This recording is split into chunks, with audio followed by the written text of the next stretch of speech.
For a long time, I was a tutor, and all I did to try and get students was post on Facebook, post on tutoring pages on Facebook, post on discussion forums for year 11 and 12s.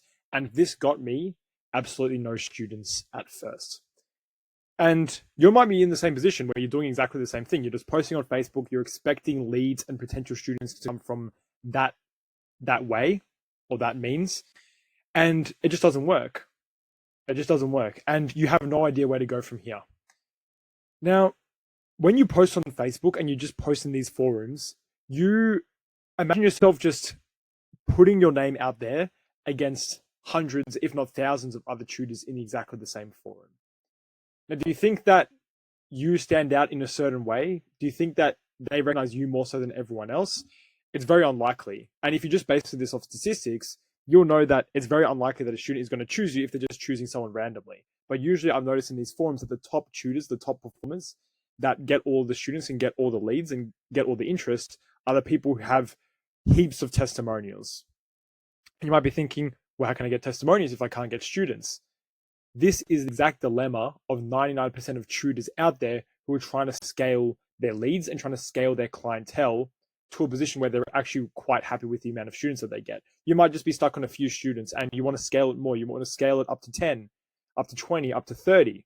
If you want that many students, you have to avoid wasting your time on Facebook and trying to separate yourself in these groups, especially at the start. Especially at the start. You have to imagine that no one knows you. It's not even imagination. This is actually true. When I first started doing this and I realized I got no results, it's because I realized that no one actually knew me. Everyone might see my post. There might be hundreds, if not thousands, if not tens of thousands of students that see my post and they don't actually react to it at all. And it doesn't give off any feeling towards it. It doesn't give off any emotion. If I just post on Facebook, if I just post in one of these forums and I just say, my name's Adrian, I achieved this ATAR, I achieved this study score, I achieved these scores for this specific subject, I've had X amount of years of tutoring experience, do you really think that's going to entice and really connect with someone's emotions when they're trying to make a decision to join you? We have to realize that when students join our service, when students join your tutoring service, they're making a logical as well as an emotional decision. They're making a logical decision to try and choose you because they think that you're the best person in front of them to help them get to their score. But they're also making an emotional decision because they want to feel good about making that choice. If they just see your ad and you're just listing off all these dot points that don't invoke any emotion, then you can't expect anyone to join you. You can't expect anyone to see your ad and really resonate with them. Does it resonate with their needs? Does it resonate with what they truly desire? That's something that you have to think about whenever you're marketing and whenever you're promoting your service. We have to think about how do we invoke that specific emotion that is going to make them realize that they not only want your service, but they in fact need your service as well. If you are a fitness coach, you're someone that's helping other people lose weight, gain muscle, whatever the goal is for this person, that's the market that you're selling to. Now, let's say you're a fitness coach and you just say, I've been training in the gym for 3 years. Is that enough qualification to say that you can help someone else get their dream physique? Definitely not. You wouldn't trust a person training if they just said they'd just been training for 3 years. But what you're trying to do is you're trying to get someone's business for tutoring just by saying that you've tutored for 3 years or you've taught this subject for 3 years. It's exactly the same thing. It doesn't give you the authority and it doesn't give you it doesn't show that you have the skill level to be able to solve their problem. Now, there's a second issue with that. If you tell someone that you've been training for 3 years, that's definitely not going to get them in. But what is also not going to get them in is not targeting their specific emotions. What are their goals? Whenever there's a transaction that takes place, whenever there's a sale that takes place, you're always trying to help someone else solve a problem. That's one critical thing that I'm trying to emphasize in all my videos. You are not a tutor that's trying to teach them the content. You are someone who's there to solve their problems. So you actually have to sit down, get a whiteboard out or get a piece of paper out and just brainstorm what are these students' problems and what problems are they trying to solve.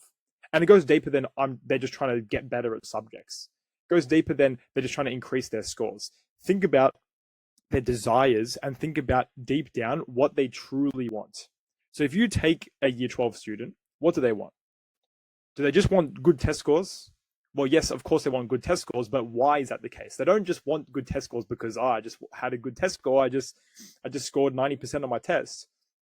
It has nothing to do with the actual score itself. It's because what that gets you as a result. And we have to keep on going, keep on thinking deeper and deeper about the underlying desire of a student. So what resonates with the student? Well, they want to get good scores, get good test scores to potentially get a good final score at the end of year 12. What's the final score at the end of year 12 do?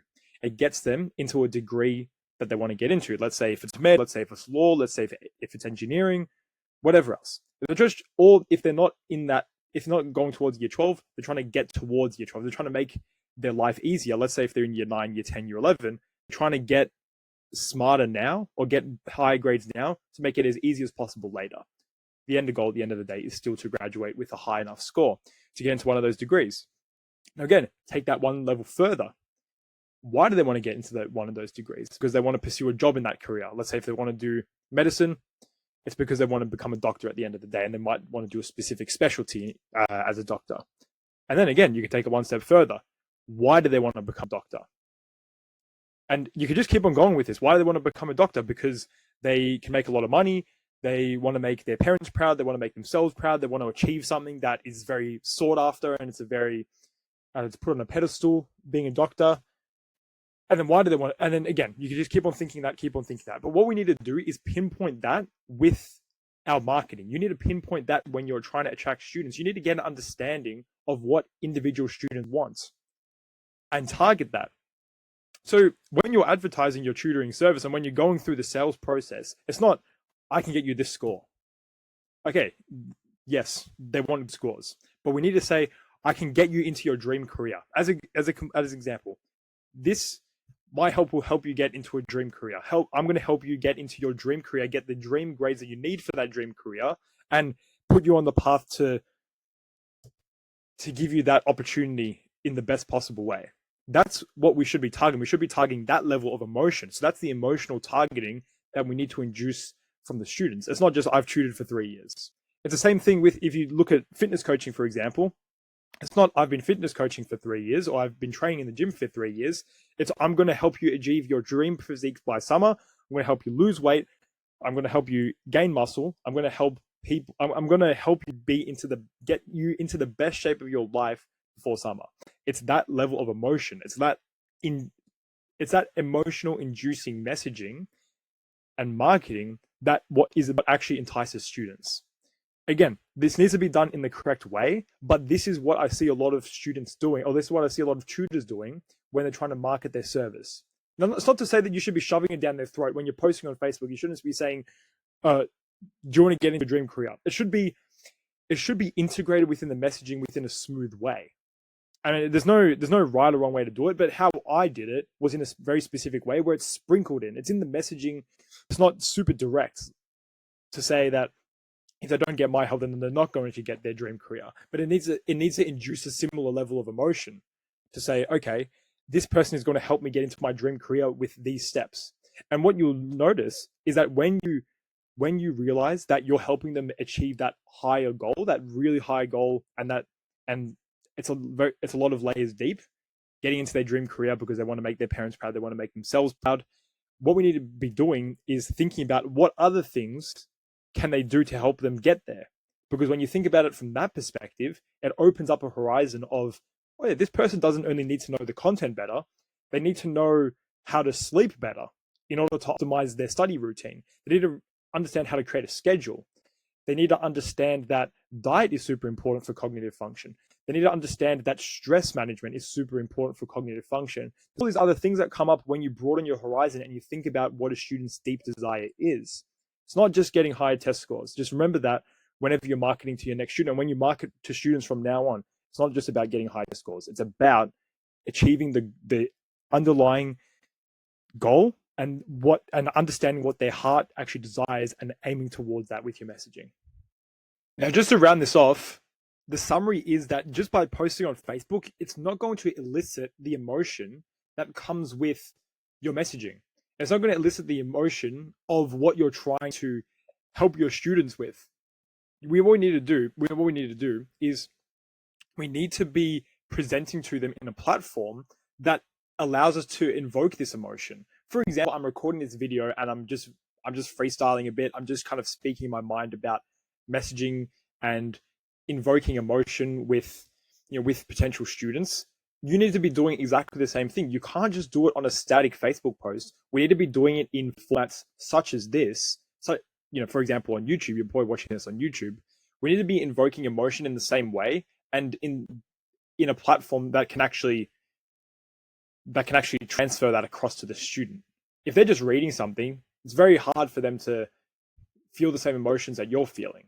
So think about the means and the ways that you're actually communicating with the students, and the more contact that you have with them, the better. If you think of the hierarchy, the best situation, I'm not saying this is ideal, but if you just had any sort of transaction taking place or any sort of message that you're trying to get across, in person is the best. If it's not in person, it has to be something that's still live. Zoom call where they can see you, and then it goes phone call because they can still hear you, you're live, and then it goes something static like this where it's a video, so I'm still speaking to the camera, but it's not live. And then you have the lowest rung of communication methods is posting on static posts on Facebook. So go figure. If you want to keep on posting on Facebook, feel free to, but it's not going to put you in the position where you're invoking the emotion in the students.